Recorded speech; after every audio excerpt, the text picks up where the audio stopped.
नमस्कार दोस्तों, मैं विनय कुमार स्वागत करता हूं आपका फुल मार्क्स कंपटीशन क्लासेस के ऑफिशियल यूट्यूब चैनल पर। दोस्तों, आज की इस क्लास के अंदर मैं आपके साथ डिस्कस करने जा रहा हूं आरआरबी पीओ क्लर्क के प्रीलिम्स एग्जाम के लिए मॉक टेस्ट नंबर 13। इससे पहले 12 मॉक टेस्ट हम सॉल्व कर चुके हैं। यदि आपने नहीं देखे हैं तो पहले जाकर के उनको देख लीजिएगा और फिर उसके बाद मॉक टेस्ट नंबर 13 को आप सॉल्व कीजिएगा। जी हाँ दोस्तों, मेरी टैगलाइन है सिलेक्शन तैयार, सिलेक्शन वाली तैयारी। आप जो तैयारी कर रहे हैं दोस्तों, वो सिलेक्शन वाली होनी चाहिए और वो नॉट पर्टिकुलरली फॉर प्रीलिम्स। कि आपका उद्देश्य सिर्फ प्रीलिम्स को पास करना नहीं है, आपका उद्देश्य दोस्तों जॉब लेना होना चाहिए। आप यदि ये सोच रहे हैं कि हम प्रीलिम्स को पास कर लेते हैं, मेंस का जब टाइम आएगा तब देखेंगे, तो दोस्तों देखते ही रह जाओगे और दुनिया जॉब लेकर के निकल भी जाएगी। आपको prelims as well as mains की तैयारी साइमल्टेनियसली लेकर के चलनी होगी। अभी जैसे अभी का जो टाइम पीरियड देखें तो अभी के टाइम पीरियड पे आप प्रीलिम्स को फोकस कर सकते हो, लेकिन इससे पहले का जो टाइम पीरियड था दोस्तों, उसमें आपको prelims as well as mains दोनों को टारगेट करना चाहिए था। चलिए दोस्तों, स्टार्ट करेंगे आज की क्लास को। और आगे बढ़ने से पहले मैं आपसे यही कहना चाहूंगा कि यदि आपने चैनल को सब्सक्राइब नहीं किया है तो अभी इसी वक्त चैनल को सब्सक्राइब कीजिए, वीडियो को लाइक कीजिए, अपने दोस्तों के साथ भी जरूर शेयर करना। तो चलिए दोस्तों, स्टार्ट करते हैं फर्स्ट क्वेश्चन। और फर्स्ट क्वेश्चन के लिए आपके सामने मैं टाइमर ऑन कर देता हूं।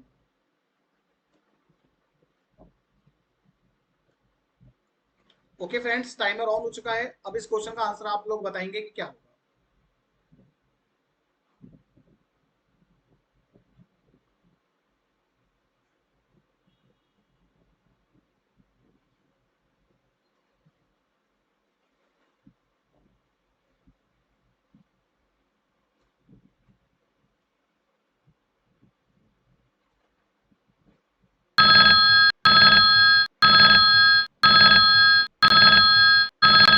हाँ जी फ्रेंड्स, देखिएगा, सिंगल सीरीज का क्वेश्चन था, तो इसमें मैंने 30 सेकंड का समय आपको ज्यादा दे दिया। इसमें मुझे आपको 20 सेकंड ही देना चाहिए था। तो यदि आगे इसके बाद क्वेश्चन नंबर 2 भी यदि सिंगल सीरीज का ही हुआ तो उसमें मैं आपको 20 सेकंड ही दूंगा, इस बात का ध्यान रखिएगा। अब देखिए, फर्स्ट में एस को एम से मिलाना है, तो आइए सीधे सीधे एस को एम से मिला देते हैं। अब आप देखिए जरा, यहाँ जो ओपन साइड है वो एस की तरफ है, और इक्वल ने भी क्या किया, ओपन साइड को फाइनली एस की तरफ ही घुमा दिया। तो अल्टीमेटली हमें भी कंक्लूजन में ओपन साइड एस की तरफ दिखेगी तो सही है, अदरवाइज गलत है। तो आप देख सकते हैं कि कंक्लूजन में ओपन साइड एस की तरफ है, तो इसका मतलब ये सही है। इक्वल की बात करें तो इक्वल एम एंड आर के बीच में था, लेकिन आर एंड एस के बीच में इक्वल मिस हो गया। यानी इक्वल है ना, एम से लेके एस तक बराबर तरीके से फॉरवर्ड नहीं हुआ। It means M and S के बीच में इक्वल की रिक्वायरमेंट नहीं है। अल्टीमेटली कहने का मतलब ये हुआ कि सिर्फ ओपन साइड को ही देखना है, वो किधर है और किधर होनी चाहिए, एस की तरफ होनी चाहिए, और कंक्लूजन में ओपन साइड एस की तरफ ही है। सेकंड में वाई को एम से मिलाना है, तो आइए दोस्तों सीधे सीधे वाई को एम से मिला देते हैं। अब यहाँ ओपन साइड वाई की तरफ है, ओपन साइड वाई की तरफ है, और इक्वल ने भी क्या किया, ओपन साइड को वाई की तरफ पास कर दिया। तो अल्टीमेटली कंक्लूजन में भी ओपन साइड यदि वाई की तरफ है तो सही है, और नहीं है तो गलत है। आप यहाँ देखिए, यहाँ दोस्तों कंक्लूजन में भी ओपन साइड वाई की तरफ है, इसका मतलब ये भी करेक्ट है।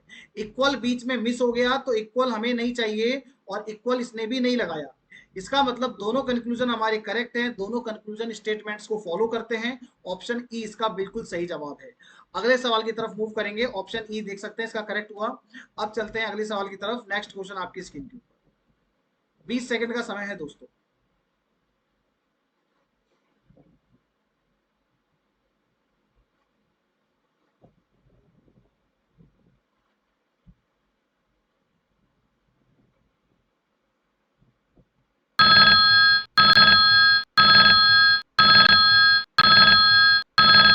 देखिएगा इसका क्या सोल्यूशन हो सकता है। u को w से मिलाना है, तो u को w से मिलाना है, ये लीजिए। अब देखिएगा, यहाँ ओपन साइड तो इक्वल से तो हमें कुछ पता ही नहीं लगेगा, यहाँ भी इक्वल लगा हुआ है, यहाँ से पता लगेगा। यहाँ देखिए दोस्तों, ओपन साइड किधर है, W की तरफ। तो अल्टीमेटली कंक्लूजन में भी ओपन साइड W की तरफ होनी चाहिए। बट प्रॉब्लम ये है कि कंक्लूजन में ओपन साइड W की तरफ नहीं है, U की तरफ है। तो बताइए ये कंक्लूजन सही हो सकता है? जी नहीं, ये कंक्लूजन आपका गलत है। बस ओपन साइड आपको नजरों में देखना है और आंसर लगाना है, ठीक है। V को T से मिलाना है, तो आइए जरा दोस्तों V को T से मिला देते हैं। अब देखिएगा कि यहाँ ओपन साइड टी की तरफ है, यहाँ भी ओपन साइड टी की तरफ है, और इक्वल से हम ये अज्यूम कर रहे हैं कि ओपन साइड टी की तरफ है। तो अल्टीमेटली कंक्लूजन में ओपन साइड टी की तरफ है क्या? यस दोस्तों, ओपन साइड टी की तरफ है। ये यहाँ पे कंडीशन सेटिस्फाई होती है। अब यहाँ इक्वल भी लगा हुआ है, तो ये देखो क्या इक्वल आएगा या नहीं आएगा। वी वी से लेके टी के बीच में दोस्तों इस जगह पर देखिए, इस जगह पर देखो इक्वल का साइन मिस हो गया। तो अल्टीमेटली इक्वल की रिक्वायरमेंट हमें नहीं है। अब यहां इसने इक्वल लगा दिया है तो ये इसने कर दिया गलत। ठीक है, तो दोनों कंक्लूजन गलत हैं, दोनों कंक्लूजन ही स्टेटमेंट्स को फॉलो नहीं करते हैं। ऑप्शन डी इसका बिल्कुल सही जवाब है। अगले सवाल की तरफ मूव करेंगे, आप देख सकते हैं ऑप्शन डी करेक्ट हुआ। Next question 20 seconds.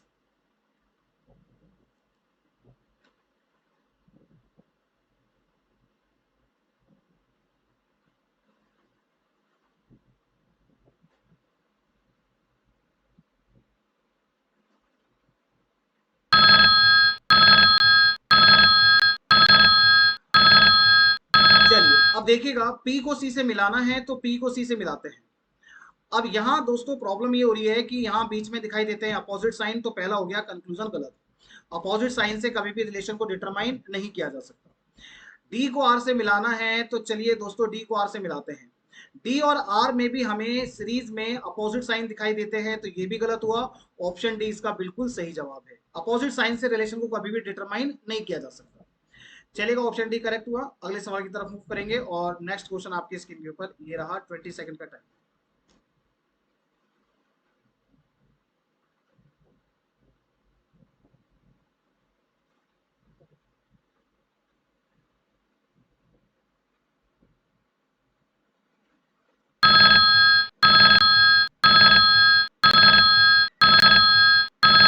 Time is over. देखिएगा, Q is greater than S, तो क्यू को एस से मिलाना है तो ये लीजिए क्यू को एस से मिलाते हैं। ओपन साइड देखिए क्यू की तरफ है, ओपन साइड क्यू की तरफ है, और इक्वल ने भी क्या किया, ओपन साइड को क्यू की तरफ कर दिया। तो फाइनली कंक्लूजन में भी ओपन साइड क्यू की तरफ होनी चाहिए। यस दोस्तों, ओपन साइड यहाँ क्यू की तरफ ही है। अब कंक्लूजन में ये देखिए कि इक्वल यहाँ पे लगा हुआ है, यहाँ पे लगा हुआ है, बट यहाँ नहीं लगा हुआ। इसका मतलब क्यू एंड एस के बीच में इक्वल का साइन बीच में हो गया ब्रेक। बीच में ब्रेक हो गया तो क्यू और एस के बीच में इक्वल की रिक्वायरमेंट हमें नहीं है, और इसने कंक्लूजन में भी नहीं लगाया। इसका मतलब ये बिल्कुल सही है। हमें भी रिक्वायरमेंट नहीं थी और इसने भी नहीं लगाया, तो करेक्ट ही तो है ना। सेकंड को देखिएगा, पी को एन से मिलाना है, तो आइए दोस्तों पी को एन से मिलाते हैं। जब पी को एन से मिलाएंगे तो यहाँ ओपन साइड है एन की तरफ और यहाँ ओपन साइड है पी की तरफ, तो अल्टीमेटली इनको कहते हैं अपोजिट साइन। अपोजिट साइन होने की वजह से second conclusion will not follow the statements.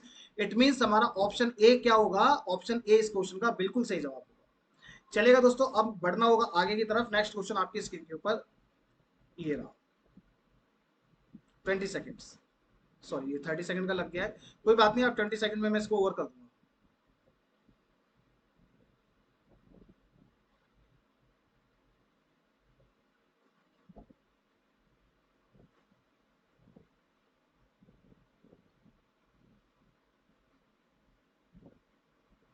Time is over.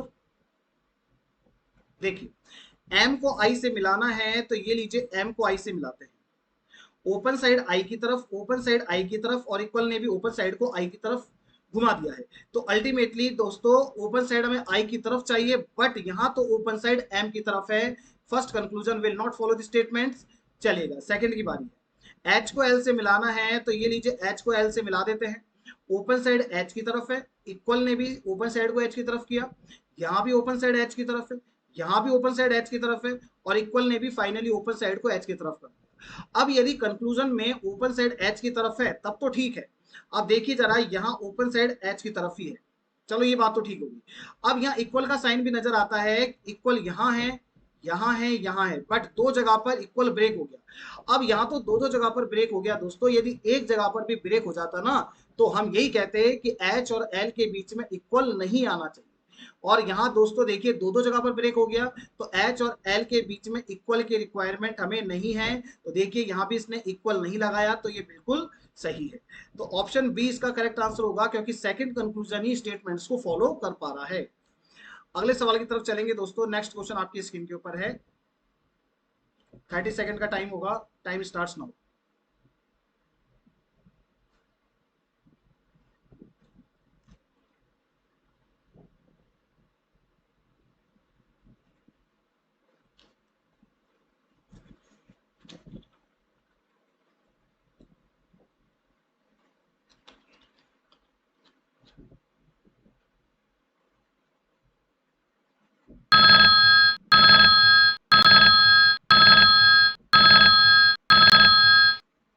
Is over. देखिएगा क्या सोल्यूशन होगा इसका।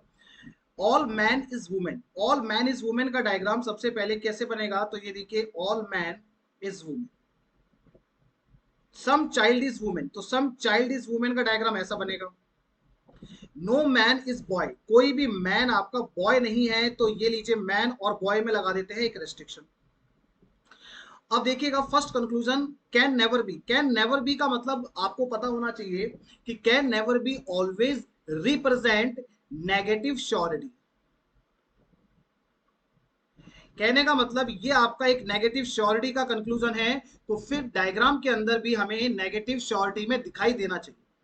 सम women can never be boy, कुछ वुमेन ऐसी दिखनी चाहिए जो कभी भी बॉय के अंदर ना जा सके, कुछ वुमेन ऐसी दिखनी चाहिए। दोस्तों ध्यान से देखिएगा कि यहां पे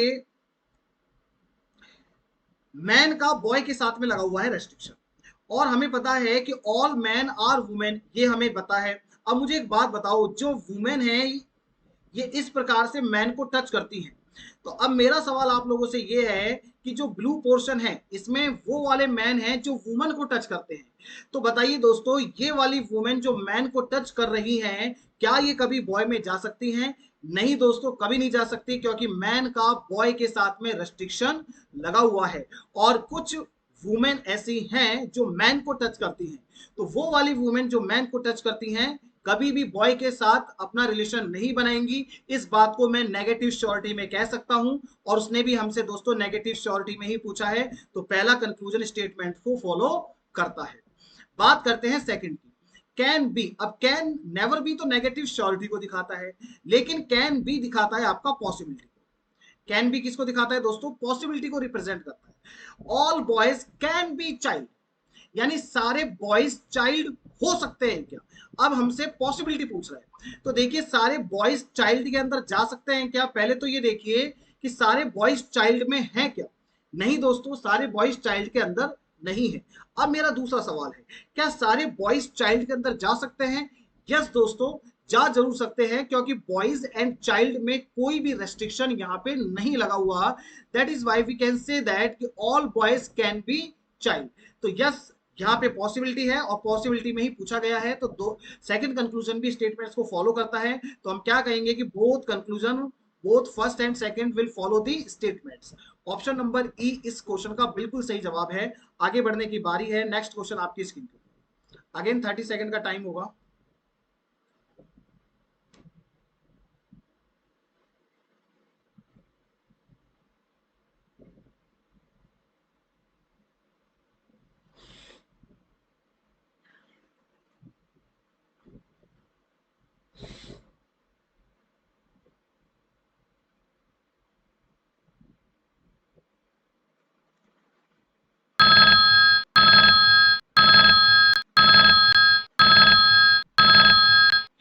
okay friends, time is over. देखिएगा अब यहाँ पे ओनली अ फ्यू का केस है।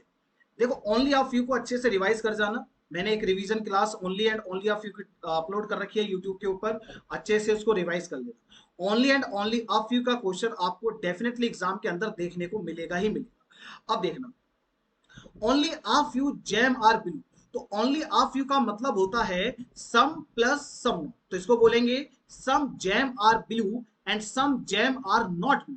अब इसका मतलब यही क्यों होता है, इसके बारे में मैंने डिटेल के अंदर बात कर रखी है एक वीडियो के अंदर, आप जा करके उसको देख लीजिएगा। तो देखिएगा only a few jam are blue को क्या बोलेंगे? सम जैम आर ब्लू और some jam are not blue.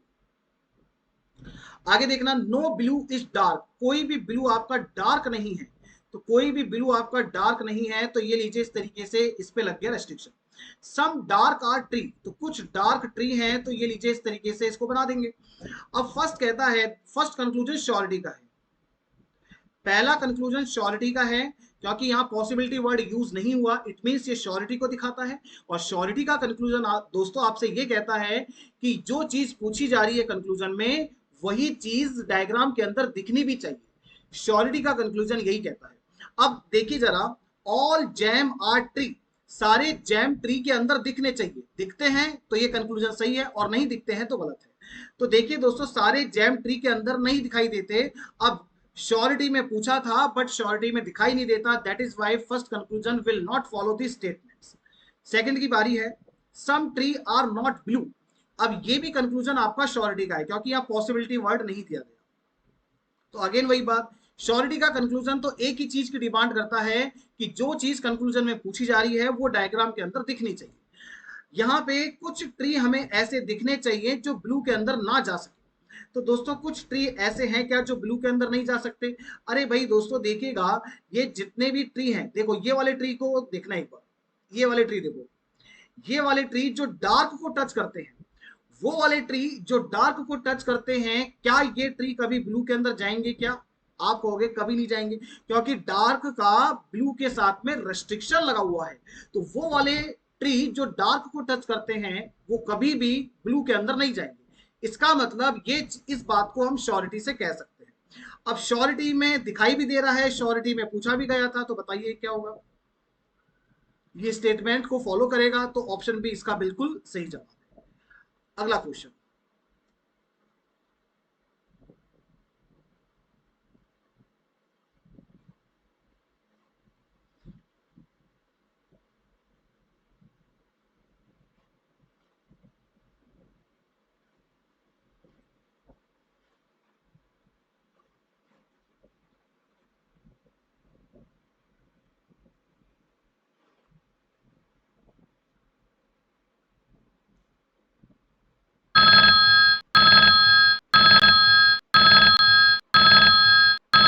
Time is over दोस्तों, ठीक है। मुझे एक सेटिंग चेक करनी है, तो मुझे आप 1 मिनट का समय दीजिए, ठीक है। ओके, चलिए अब करते हैं इसका सोल्यूशन स्टार्ट। देखिएगा, फर्स्ट आपसे कहता है ऑल होम इज ऑफिस, तो जितने भी होम हैं वो क्या होने चाहिए? जितने भी होम हैं वो सभी ऑफिस होने चाहिए। Only a few palace is home, तो एक काम करते हैं, थोड़ा सा डायग्राम छोटा जा रहा है, इसको बड़ा कर देते हैं। ऑल होम इज ऑफिस, तो ये तो इस तरीके से बन ही जाएगा। अब सेकंड में कहता है only a few palace is home, तो इसको बोलेंगे some palace is home and some palace is not home. तो यहां पे सम पैलेस इज होम बनाएंगे पहले तो, ये लीजिए, फिर बनाएंगे सम पैलेस इज नॉट होम। आगे बढ़ो, नो ऑफिस इज बिल्डिंग, कोई भी ऑफिस आपके क्या नहीं होगी? कोई भी ऑफिस आपके बिल्डिंग नहीं होगी। अब देखिएगा, फर्स्ट कंक्लूजन श्योरिटी का है, पहला कंक्लूजन श्योरिटी का है। तो श्योरिटी का कंक्लूजन एक ही बात कहता है कि जो कंक्लूजन में पूछा जा रहा है वो बात श्योरिटी में डायग्राम के अंदर दिखनी चाहिए। सम होम इज बिल्डिंग, यानी कुछ होम बिल्डिंग के अंदर दिखने चाहिए। तो दोस्तों देखिएगा, ये बिल्डिंग यहाँ पे है, होम यहाँ पे है, तो कुछ होम बिल्डिंग के अंदर नजर नहीं आते हैं। बट डायग्राम, सॉरी, कंक्लूजन में तो श्योरिटी में पूछा है, डायग्राम के अंदर दिखाई नहीं देता, तो ये कंक्लूजन हो गया गलत। सेकंड को देखिएगा, some office can never be always represent negative surety, तो नेगेटिव श्योरिटी को रिप्रेजेंट करता है। तो देखिएगा, कुछ ऑफिस ऐसे होने चाहिए जो पैलेस के अंदर ना जा सके। तो दोस्तों देखिएगा, कुछ ऑफिस ऐसे हैं क्या जो पैलेस के अंदर नहीं जा सकते? अरे भाई दोस्तों, ऑफिस का पैलेस के साथ में किसी भी प्रकार का कोई भी रेस्ट्रिक्शन नहीं लगा हुआ। जितने भी ऑफिस हैं वो पैलेस के अंदर आ सकते हैं। तो वो वाले ऑफिस कहां पे हैं जो पैलेस के अंदर नहीं जा सकते? डायग्राम के अंदर नजर नहीं आता है। श्योरिटी में पूछा गया था बट श्योरिटी में दिखाई नहीं देता, that is why second conclusion will not follow the statements, दोनों ही फॉलो नहीं करते हैं। तो ऑप्शन डी इसका बिल्कुल सही जवाब है। अगले सवाल की तरफ बढ़ेंगे और नेक्स्ट क्वेश्चन आपकी स्क्रीन के ऊपर है और 30 सेकंड का टाइमर ऑन हो गया।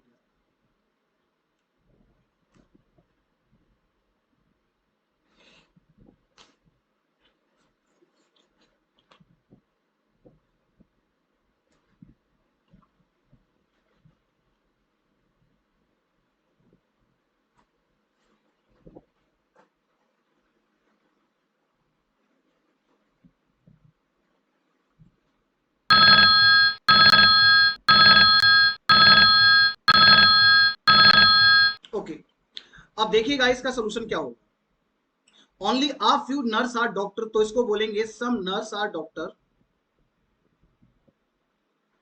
And some nurse are not doctor. तो इसका डायग्राम कुछ इस प्रकार का बन जाए। नो केमिस्ट इज डॉक्टर, तो कोई भी केमिस्ट डॉक्टर नहीं है, तो ये लीजिए कोई भी केमिस्ट डॉक्टर नहीं है। फर्स्ट देखिएगा, सम केमिस्ट आर नर्स, श्योरिटी का कंक्लूजन है, श्योरिटी का कंक्लूजन है, तो श्योरिटी में दिखना चाहिए, श्योरिटी में दिखना चाहिए कि कुछ केमिस्ट नर्स को टच करने चाहिए। तो केमिस्ट दोस्तों यहां है, नर्स यहां है, ये तो एक दूसरे को टच ही नहीं करते हैं। श्योरिटी में पूछा था बट श्योरिटी में दिखाई नहीं दिया, तो ये कंक्लूजन हो गया गलत। सेकंड को देखिएगा, all nurse can never B chemist, जितनी भी नर्स हैं वो कभी भी केमिस्ट के अंदर नहीं जा सकती। अब हमें ये नेगेटिव श्योरिटी के अंदर पूछता है, तो हमें चेक करना पड़ेगा क्या सारे नर्स केमिस्ट के अंदर नहीं जा सकती है क्या। तो दोस्तों यहां देखना जरा, यहाँ पे ये नर्स है ना डॉक्टर को टच करती है, ये वाली नर्स डॉक्टर को टच करती है, और डॉक्टर का केमिस्ट के साथ में लगा हुआ है रेस्ट्रिक्शन। तो अब थोड़ा सा दिमाग लगा के बताओ, क्या सारे नर्स केमिस्ट के अंदर जा सकते हैं क्या? नहीं दोस्तों, सारी नर्स केमिस्ट के अंदर नहीं जा सकती, क्योंकि कुछ नर्स डॉक्टर को टच करती हैं और डॉक्टर का केमिस्ट के साथ में लगा हुआ है रेस्ट्रिक्शन। इट मीन्स हम यही कहेंगे कि सारे नर्स केमिस्ट के अंदर नहीं जा सकते। अब नहीं जा सकते, तो इस बात के लिए हम क्या हैं, श्योर हैं। यदि आप श्योर हैं तो दोस्तों यहां भी नेगेटिव श्योरिटी में ही पूछा गया था, तो इसका मतलब सेकंड कंक्लूजन स्टेटमेंट्स को फॉलो करता है। तो ऑप्शन बी इस क्वेश्चन का बिल्कुल सही जवाब हुआ। अब बढ़ने की बारी है आगे, और नेक्स्ट क्वेश्चन आपकी स्क्रीन पर।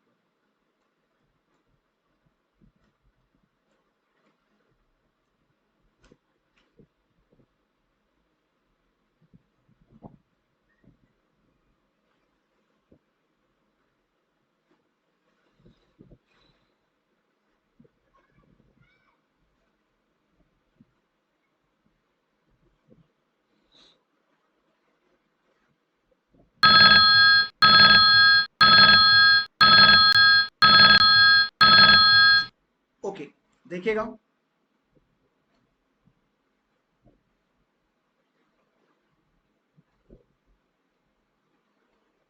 चलो देखिएगा इसका solution, some nature are beauty. तो सम नेचर आर ब्यूटी का डायग्राम कुछ ऐसा बना देंगे। सेकंड को देखो, सम वर्ल्ड आर वंडर। तो वर्ल्ड एंड वंडर की बात अभी हमारे सामने नहीं हो रही। अब यहां देखो, ऑल वंडर आर ब्यूटी, जितने भी वंडर हैं वो किसके अंदर होने चाहिए, जितने भी वंडर हैं वो ब्यूटी के अंदर होने चाहिए। तो ये लीजिए, जितने भी वंडर हैं दोस्तों उनको बना दिया हमने किसके अंदर, ब्यूटी के अंदर। अब यहां इसने बोला है कि सम वर्ल्ड आर वंडर, तो कुछ वर्ल्ड ऐसे हैं जो वंडर हैं, तो ये लीजिए ये इस प्रकार से बन जाएगा। फर्स्ट कंक्लूजन कैन बी यानी पॉसिबिलिटी पूछ रहा है, all beauty can be world, सारे ब्यूटी वर्ल्ड में जा सकते हैं। तो पहले तो ये चेक करते हैं, क्या सारे ब्यूटी वर्ल्ड में है क्या? नहीं दोस्तों, सारे ब्यूटी वर्ल्ड के अंदर तो नहीं। अब दूसरी बात, क्या सारे ब्यूटी वर्ल्ड के अंदर जा सकते हैं क्या? यस दोस्तों, हम कह सकते हैं कि सारे ब्यूटी वर्ल्ड के अंदर जा सकते हैं, क्योंकि ब्यूटी एंड वर्ल्ड के अंदर कोई भी रेस्ट्रिक्शन नहीं लगा हुआ। तो ब्यूटी जितने भी हैं वो वर्ल्ड के अंदर जा सकते हैं, इट इज पॉसिबल। और यहां इसने पॉसिबिलिटी ही पूछी है, it means first conclusion will follow the statements. Second की बात करेंगे, all world being nature is a possibility, क्या सारे वर्ल्ड नेचर में जाने की संभावना है क्या? अब पहले तो ये देखो, सारे वर्ल्ड नेचर में है क्या? नहीं दोस्तों, सारे वर्ल्ड नेचर के अंदर नहीं है। अब मेरा दूसरा सवाल, क्या सारे वर्ल्ड नेचर के अंदर जा सकते हैं क्या? यस दोस्तों, हम ये कह सकते हैं कि सारे वर्ल्ड नेचर में जा जरूर सकते हैं, क्योंकि वर्ल्ड और नेचर में कोई भी रेस्ट्रिक्शन नहीं लगा हुआ। Yes we can say that कि ऑल वर्ल्ड नेचर के अंदर जा सकते हैं। तो यस इट इज पॉसिबल, और इसने पॉसिबिलिटी का ही केस पूछा है, तो इसका मतलब second conclusion will also follow the statements. तो यहां पे दोनों फॉलो करेंगे, तो ऑप्शन ई इस क्वेश्चन का बिल्कुल सही जवाब हुआ। अब बारी है आगे बढ़ने की, और नेक्स्ट क्वेश्चन आपकी स्क्रीन की। इस क्वेश्चन के लिए 40 सेकेंड्स।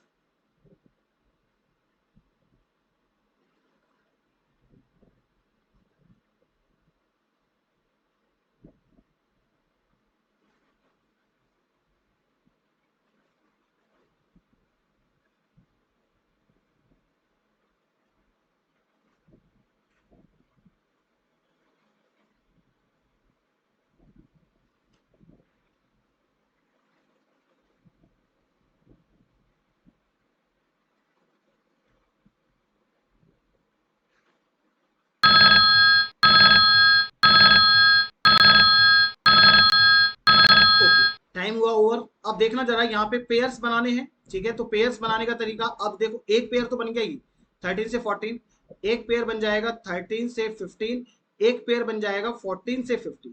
तो सीधे सीधे 1 2 3 तीन पेयर यहाँ बन गए और तीन हमारे पास ऑप्शन भी है। मैक्सिमम हम चार तक जाएंगे, ठीक है। चार से ज्यादा यदि बनेंगे तो सीधे सीधे हम ऑप्शन ई को पिक कर लेंगे, क्योंकि ऑप्शन में चार से ज्यादा का ऑप्शन ही नहीं दिया। अब देखिएगा, यदि पांच से स्टार्ट करें तो पांच के बाद 6 7 8 9 10 11 12 13 14। अब यहां देखो एक तो बन गया ये वाला पेयर 5 से लेके 14।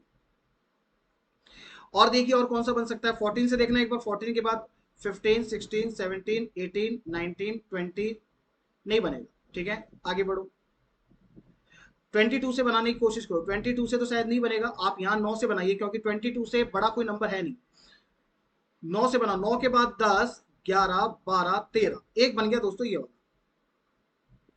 तो अल्टीमेटली तीन तो हमारे ये बन रहे थे, चौथा बन गया ये, पांचवा बन गया ये। तो पांच तो हमारे पास ऑप्शन ही नहीं है। अब पांच यदि ऑप्शन नहीं है तो फिर नन ऑफ दिस लगा देते ना डायरेक्ट। अब यहाँ आगे बनाने की जरूरत नहीं है, बस अब आपका आंसर आ गया नन ऑफ दिस। अब टाइम वेस्ट नहीं करेंगे, अब आप नेक्स्ट क्वेश्चन पे चले जाओ। नन ऑफ दिस देख सकते हैं, इसका करेक्ट आंसर हुआ। अगला सवाल हमारी स्क्रीन के ऊपर, 40 सेकेंड्स का टाइम है, स्टार्ट।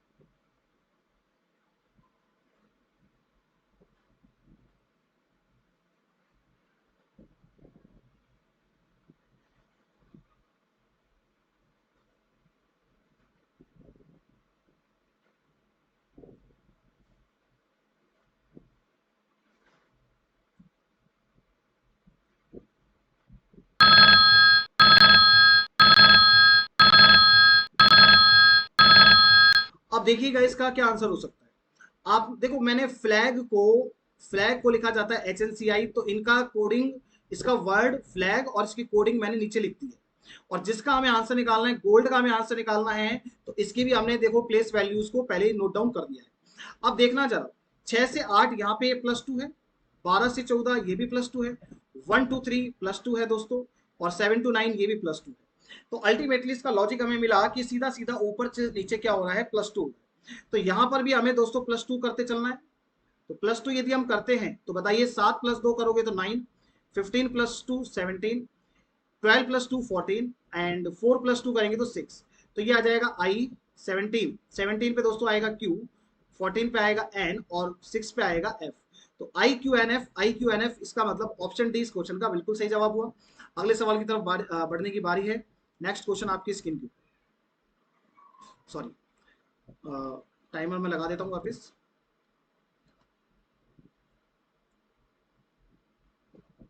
Time start.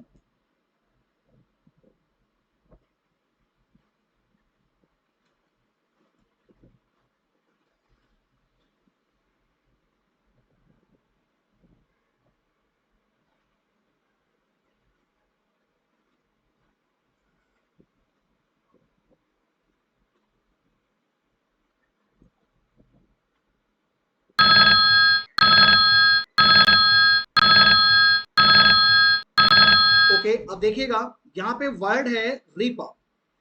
अब इसमें जितने भी लेटर्स यूज किए गए हैं, इन्हीं लेटर्स का हमें एक एक एक बार यूज करके मीनिंगफुल वर्ड बनाने हैं। तो मेरे नजरों में तो दोस्तों सिर्फ एक ही वर्ड बनता है। यस, मेरी नजरों में तो सिर्फ एक ही वर्ड बनता है, और वो वर्ड है पेयर। यदि आपको कोई और भी वर्ड ऐसा मिलता है जो इन लेटर्स का यूज करके बनाया जा सकता है, तो आप कमेंट बॉक्स में जरूर बताइएगा। तो मेरे अकॉर्डिंग इस क्वेश्चन का आंसर ऑप्शन सी होना चाहिए। चलिएगा, आगे बढ़ते हैं नेक्स्ट क्वेश्चन की तरफ। 40 सेकेंड्स।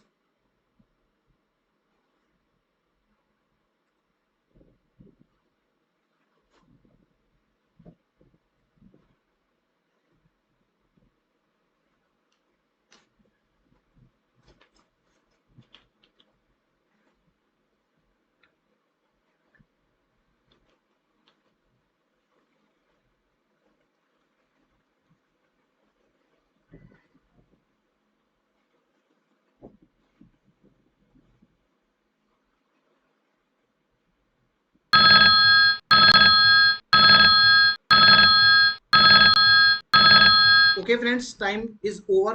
अब देखिए, अब बनाते हैं इसकी फैमिली ट्री। फर्स्ट इंफॉर्मेशन है कि जी आर की माता है, तो जी इज मदर ऑफ आर, तो जी इज मदर ऑफ आर, तो इसको इस प्रकार से बना सकते हैं। आर एस की माता है, R is mother, R is mother of S. S T की बेटी है, S is daughter of T, यदि एस टी की बेटी है तो फिर मुझे आर की शादी दोस्तों करवानी होगी किससे, आर की शादी करवानी होगी टी से। अब आप देख सकते हैं कि एस टी की बेटी है, टी जे का ब्रदर है, टी जे का ब्रदर है, टी इज ब्रदर ऑफ जे, तो टी जे का भाई हो गया। जे एल की माता है, ये जो जे है दोस्तों ये किसकी मदर है, ये एल की मदर है।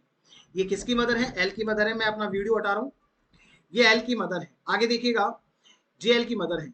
एल क्यू की बेटी है दोस्तों, ये एल है ना, ये क्यू की बेटी है, तो इसका मतलब ये हुआ कि क्यू की शादी हमें करवानी होगी किससे, जे से करवानी होगी, तभी ये पॉसिबल हो पाएगा। क्यू डी का पुत्र है, तो क्यू डी का बेटा है, तो ये लीजिए इस प्रकार से इसको बना देंगे कि क्यू डी का बेटा है। तो फैमिली ट्री यहाँ पे कंप्लीट होती है। अब क्वेश्चन में पूछा गया how T is related to G, T G से किस प्रकार संबंधित है, यानी हमें टी को पकड़ना है और टी का संबंध देखना है जी के साथ क्या है। तो सीधे सीधे टी के पास आ जाओ दोस्तों, ये देखिए ये टी है और इसका रिलेशन जी के साथ क्या बनेगा, तो देखिएगा ये जी की बेटी है आर, जी की बेटी आर है और बेटी का हस्बैंड टी है। बेटी का हस्बैंड दोस्तों क्या कहलाता है, दामाद कहलाता है, यानी सन इन लॉ कहलाता है। इट मींस ऑप्शन सी इस क्वेश्चन का बिल्कुल सही जवाब है। नेक्स्ट क्वेश्चन की तरफ चलेंगे और नेक्स्ट क्वेश्चन के लिए आपको 10 सेकंड का समय दिया जाता है। एस का जे से संबंध बताना है।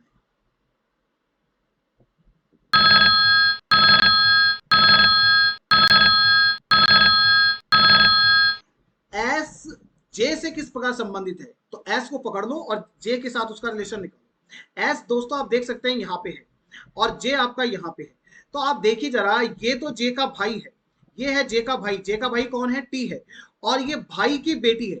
तो भाई की बेटी क्या कहलाती है, भाई की बेटी कहलाएगी नीस यानी भतीजी। ठीक है, नीस यानी भतीजी।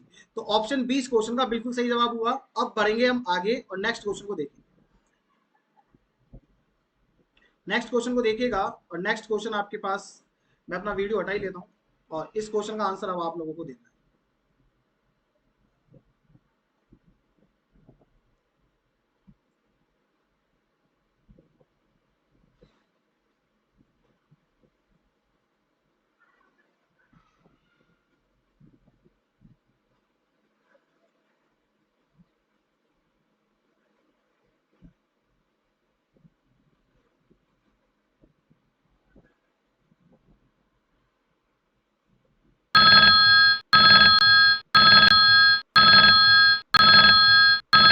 समय समाप्त। अब देखिएगा, अजम्पशन का क्वेश्चन है, ठीक है, अजम्पशन का क्वेश्चन है, पूर्व धारणा का सवाल है।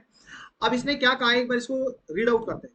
यदि आप यूरोप में सर्वोत्तम छुट्टियों का आनंद लेना चाहते हैं तो हमारे अनन्य यूरो पैकेज में शामिल हो जाइए।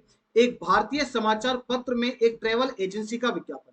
दोस्तों ये जो एडवर्टीजमेंट निकाला गया है, सबसे पहली बात तो मैं आप लोगों को ये क्लियर कर देता हूं, मैं एक बार सामने आ जाता हूं आप लोगों के। सबसे पहली चीज मैं आप लोगों को एक चीज क्लियर कर देता हूं, कोई भी एडवर्टीजमेंट जब निकाला जाता है तो उसका उद्देश्य होता है कि लोगों को आकर्षित किया जा सके। जितने ज्यादा से ज्यादा लोग आपके एडवर्टीजमेंट को पढ़ेंगे उतनी ज्यादा आपकी सेल होगी, बिक्री होगी, जिससे आपको प्रॉफिट होगा, ज्यादा से ज्यादा प्रॉफिट होगा। अब यहाँ पे ये हमारे पास एक कंपनी है ट्रेवल एजेंसी, ट्रेवल एजेंसी की कोई कंपनी है और ये एक एडवर्टीजमेंट निकालती है कि यदि आप यूरोप में छुट्टियां मनाना चाहते हैं तो हमारा पैकेज लीजिए, हमारा यूरो पैकेज लीजिए। तो इस कंपनी का मालिक क्या सोचेगा कि ज्यादा से ज्यादा लोग इसको देखेंगे और मेरे इस एडवर्टीजमेंट से अट्रैक्ट होकर मेरे पास आएंगे और मेरे यूरो जो मैंने यूरो पैकेज निकाला है इसको ज्यादा से ज्यादा लोग परचेज करेंगे।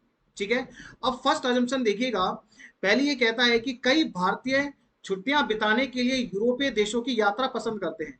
जी हाँ दोस्तों, ये अजम्पशन बिल्कुल सही है।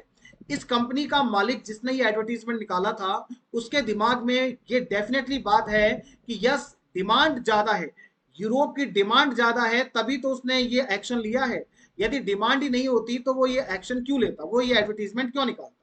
तो यूरोप में जाना पसंद करते हैं, इट मीन डिमांड है, तो फर्स्ट आपका बिल्कुल सही है। सेकंड देखना, सेकंड क्या कहता है, भारत में अन्य ट्रेवल एजेंसियां जो यूरोप में छुट्टियों का इंतजाम करवाती हैं। मतलब भारत में और भी ट्रेवल एजेंसियां हैं और वो यूरोप के अंदर छुट्टियों का इंतजाम करवाती हैं।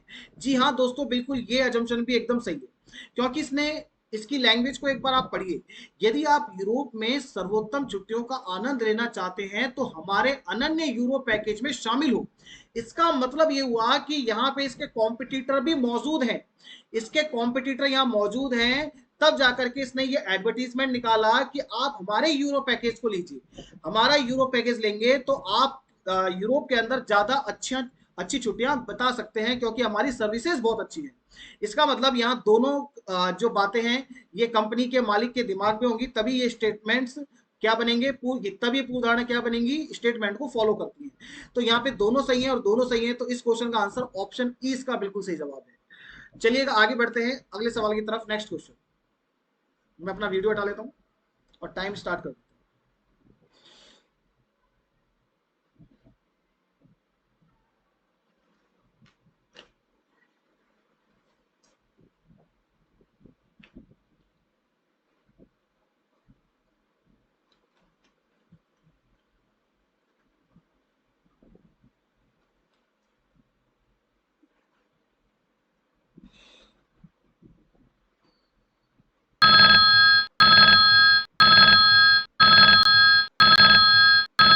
ओके फ्रेंड्स, समय समाप्त। अब देखिएगा, केंद्र सरकार द्वारा तत्काल प्रभाव से लॉटरी के माध्यम से जुए पर प्रतिबंध लगा दिया गया है। तो यहां एक्शन लेने वाला कौन है? एक्शन लेने वाली है सेंट्रल गवर्नमेंट। सेंट्रल गवर्नमेंट ने दोस्तों यहां पे एक्शन लिया है। तो हमारा थॉट प्रोसेस कंप्लीटली किसके लिए रहेगा? सेंट्रल गवर्नमेंट ने जो एक्शन लिया उसके लिए रहेगा। सेंट्रल गवर्नमेंट ने एक्शन लिया है कि लॉटरी के ऊपर जो लॉटरी के माध्यम से जो जुआ होता है उस पर प्रतिबंध लगा दिया गया है। तो ऑब्वियस सी बात है कि गवर्नमेंट के दिमाग में ये चल रहा होगा कि भाई जुए के अंदर जो मासूम लोग हैं वो अपनी कमाई खो बैठते हैं और फिर उनके घर के अंदर दिक्कत शुरू हो जाती है, इसलिए इसके ऊपर प्रतिबंध लगा दिया जाए। ये सारी बातें दिमाग में होंगी, उनकी पूर्व धारणा जम्पशन के अंदर होगी, तब जाकर के सेंट्रल गवर्नमेंट ने एक्शन लिया होगा। अब देखिए फर्स्ट क्या कहता है। फर्स्ट अजम्पशन में बोलता है कि यह निर्दोष नागरिकों को उनकी मेहनत की कमाई से धोखा खाने से बचा सकता है। बिल्कुल सही बात है, सेंट्रल गवर्नमेंट के दिमाग में ये चीज होगी, कभी गवर्नमेंट ने ये एक्शन लिया है। सेकंड कहता है कि यदि लॉटरी पर प्रतिबंध लगा दिया गया है तो नागरिक किसी अन्य तरीके से जुआ नहीं खेल सकते। लॉटरी पर प्रतिबंध लगाने से नागरिक किसी अन्य तरीके से जुआ नहीं खेल सकते। तो कुल मिला के दोस्तों सेकंड वाले के अंदर थोड़ा हमें कंफ्यूजन है। ये ऐसा लग रहा है कि ये जो स्टेटमेंट है उसके आउट ऑफ द कॉन्टेक्स्ट बात कर रहा है, तो इसलिए हम सेकंड वाले को क्या करते हैं, रॉन्ग मानते हैं, और फर्स्ट वाला है जो स्टेटमेंट्स को फॉलो करेगा। तो ऑप्शन ऑप्शन इसका देख लेते हैं, एक सेकंड रुकिए। हाँ जी, ऑप्शन देखिए। अब इसमें ऑप्शन फर्स्ट कहता है ओनली फर्स्ट एंड सेकंड। अब ऑप्शन बी कहता है ओनली सेकंड। ऑप्शन सी कहता है नाइदर फर्स्ट, सॉरी आइदर वाला ऑप्शन है। ऑप्शन डी कहता है नाइदर फर्स्ट और ऑप्शन ई कहता है both first and second are right. अब दोस्तों आप देखिएगा कि यहाँ एक ऑप्शन के अंदर है ना मिस्टेक हुई है। Option A and option E को देखो, option A and option E दोनों सेम ही तो बोल रहे हैं कि only first and second follow, both first and second are right. तो यहाँ पे ये चीज कटेगी, यहाँ पे ये कंप्लीटली कट जाएगा आपका, ये वाला पोर्शन कट जाएगा। अब इसका मतलब ये हुआ ओनली फर्स्ट फॉलो, तो ओनली फर्स्ट फॉलो, तो इस अकॉर्डिंग हमारा ऑप्शन ए करेक्ट हो जाएगा। चलिएगा अगले सवाल की तरफ बढ़ते हैं। नेक्स्ट क्वेश्चन आपके स्क्रीन के ऊपर,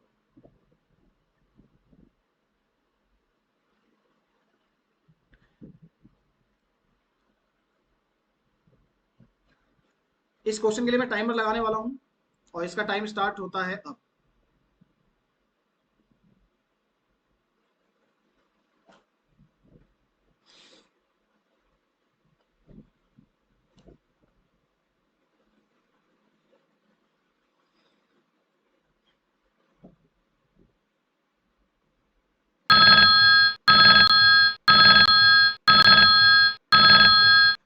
चलिएगा फ्रेंड्स, टाइम हुआ खत्म। अब इलेक्ट्रिसिटी का कोड इसने पूछा है, तो इलेक्ट्रिसिटी सिर्फ यहीं पे ही है सेकंड लाइन में। इलेक्ट्रिसिटी ओनली सेकंड में है, फर्स्ट में नहीं है, थर्ड में भी नहीं है और फोर्थ में भी नहीं है। अब आप ये देखो कि क्या सेकंड लाइन के अंदर ओनली इलेक्ट्रिसिटी एक यूनिक वर्ड है क्या? अब यहां देखते हैं, जैसे नो को देखें तो नो हमारा कॉमन वर्ड है, क्योंकि नो हमें फोर्थ लाइन में भी दिखाई देता है। इनको देखिएगा, इन हमें सेकंड में और फर्स्ट में दिखाई देता है, तो ये भी कॉमन हो गया। विलेज हमें सेकंड में और फर्स्ट में दिखाई देता है, ये भी कॉमन हो गया। इट मींस सेकंड लाइन में इलेक्ट्रिसिटी एक यूनिक वर्ड है। तो सेकंड लाइन के अंदर एक आपके पास यूनिक कोड है, और वो कोड कौन सा होगा? देखिए, सी एस तो आपके पास कॉमन है, आर ए भी कॉमन है। पीओ को देखिए, पीओ आपके पास ओनली फॉर सेकंड लाइन में है और कहीं पर भी नहीं है। तो बताइए पीओ हमारे इस क्वेश्चन का क्या होगा? करेक्ट आंसर होगा ऑप्शन बी इज राइट। अगला सवाल आपकी स्क्रीन के ऊपर है, और गो का कोड आपको बताना है।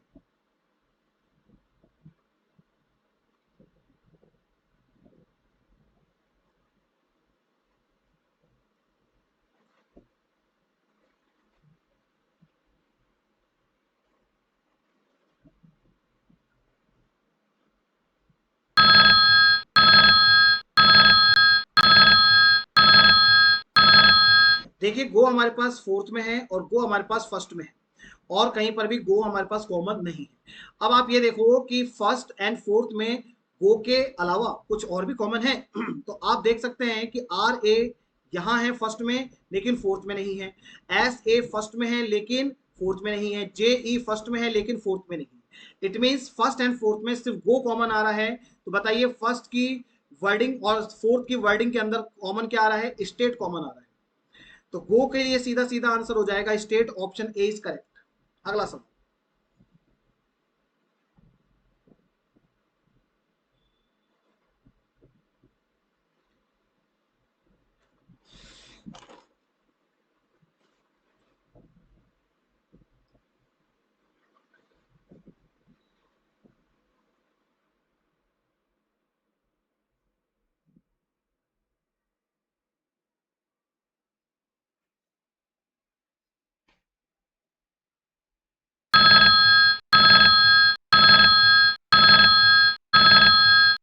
Time is over.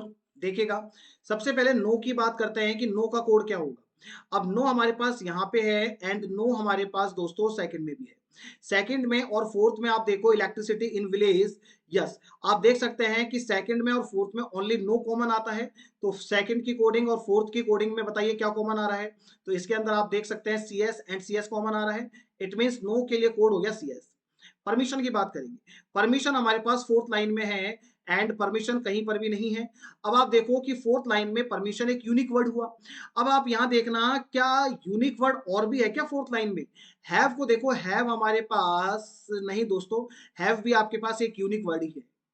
Permission and have दोनों आपके पास यूनिक है। हैव थर्ड में नहीं है, सेकंड में भी नहीं है, और फर्स्ट में भी नहीं है।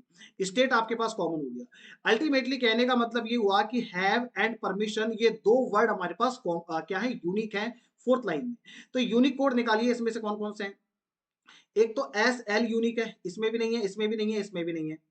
जी ओ को देखिए, ये तो कॉमन हो गया। एक आपके पास यूनिक निकला पीई। तो परमिशन के लिए हमारे पास कोड बनेगा, एक तो एस एल और एक बनेगा पीई। तो सी एस, अब हमें एक ऐसा ऑप्शन देखना है जिसके अंदर सी एस तो कंफर्म होना ही चाहिए, और इन दोनों में से कुछ एक मिल जाए। ऑप्शन ए के अंदर देखो सी एस है और इसने पीई को ले लिया, तो यस ऑप्शन ए सही हुआ। ऑप्शन सी को देखो, इसने सी एस है और इसने एस एल को भी ले लिया, तो ये भी सही है। तो अब आपका ऑप्शन ई देखना जरा। ऑप्शन ई में बोल रहा है कि आइदर ए और सी, या तो ए वाला सही होगा या सी वाला सही होगा, दोनों को एक साथ सही नहीं कर सकते। इसकी वजह से हम अब जो आंसर देंगे ऑप्शन ई देंगे। अगले सवाल की तरफ बढ़ने की बारी है। Next question.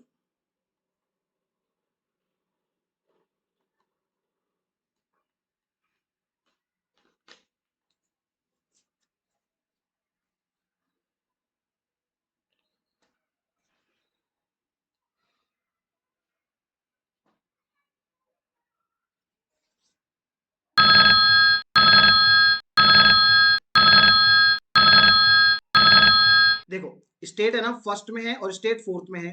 First and fourth में स्टेट है और कुछ भी कॉमन नहीं है। तो बताइए फर्स्ट एंड फोर्थ में कॉमन क्या आ रहा है? कोड के अंदर देखें तो फर्स्ट एंड फोर्थ में कॉमन आ रहा है, एस एल नहीं है, सी एस नहीं है, पीई, पीई भी नहीं है, एक आपका जीओ आ रहा है कॉमन। ठीक है, तो बताइए स्टेट का कोड क्या हो जाएगा? जीओ, ऑप्शन बी इज करेक्ट। अगला सवाल।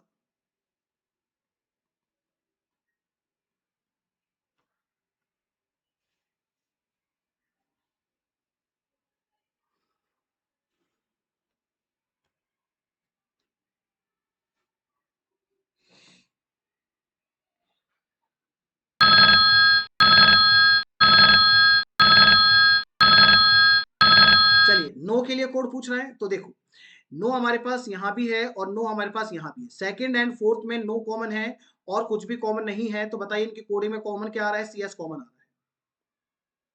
ठीक है, तो सी एस कॉमन आ रहा है, तो नो के लिए हो गया C S, option A is correct. M A तो होगा नहीं, चलो ठीक है, आगे बढ़ेंगे और ये आपका हुआ कंप्लीट। तो दोस्तों ध्यान से सुनना जरा मेरी बात को। तो यहां तक के क्वेश्चन हमारे हुए कंप्लीट। अब 23 से लेके 40 तक के जो नेक्स्ट क्वेश्चन है वो हम करेंगे हमारी नेक्स्ट क्लास में। आप देख सकते हैं 23 से नेक्स्ट जो क्वेश्चन है हमारी नेक्स्ट क्लास में सॉल्व होंगे।